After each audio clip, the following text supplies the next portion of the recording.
Diabetic रेटिनोपॅथीमुळे रेटिनाच्या खराब झालेल्या रक्तवाहिन्यांमधून द्रव आणि रक्त गळती सुरू होते। जेव्हा हे द्रव गळते तेव्हा मॅक्युला फुगतो किंवा घट्ट होऊ शकतो।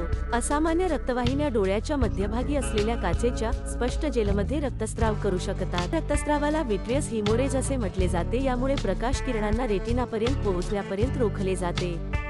तुमचा नेत्रचिकित्सक डोळ्याला ड्रॉपच्या सहाय्याने भूल देऊन डोळ्याच्या आतमधील जेलीमध्ये इंजेक्शनद्वारे एक द्रव्य सोडतात। इंजेक्शन मागील पडद्यावरील सूज कमी होते।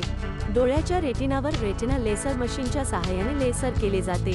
रेटिना लेसर म्हणजे दृष्टी वाढवणे नाही, तर डोळ्यातील सूज किंवा मंद झालेली दृष्टी वाचवणे हा मुख्य उद्देश असतो। प्रोलिफेरेटिव्ह डायबेटिक रेटिनोपॅथी किंवा NPDR नसल्यामुळे रेटिनामध्ये खराब झालेल्या रक्तवाहिन्या रेटिनामध्ये कमी प्रमाणात रक्ताचा द्रव गळू लागतात। कधीकधी रेटिनाच्या आत चरबीचे साठे गळतात। या ठेवींना हार्ड एक्सुडेट्स म्हणतात। PDR मुळे डोळ्याच्या पडद्यामागील अनेक रक्तवाहिन्या बंद होतात, ज्यामुळे रेटिनाला पुरेसा रक्तपुरवठा होत नाही। डोळ्यातील पडदा नवीन रक्तवाहिन्या वाढवण्याचा प्रयत्न करून या समस्येला प्रतिसाद देतो।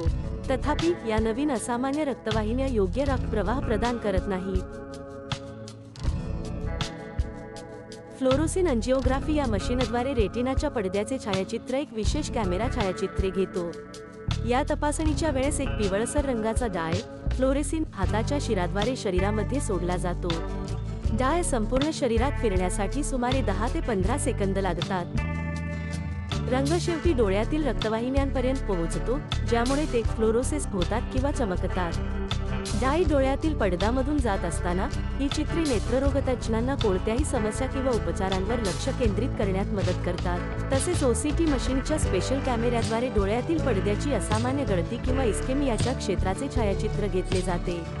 हे मशीन डोळ्यातील पडद्याची जाडी मोजते। सूज आणि द्रव शोधण्यासाठी देखील खूप संवेदनशील आहे।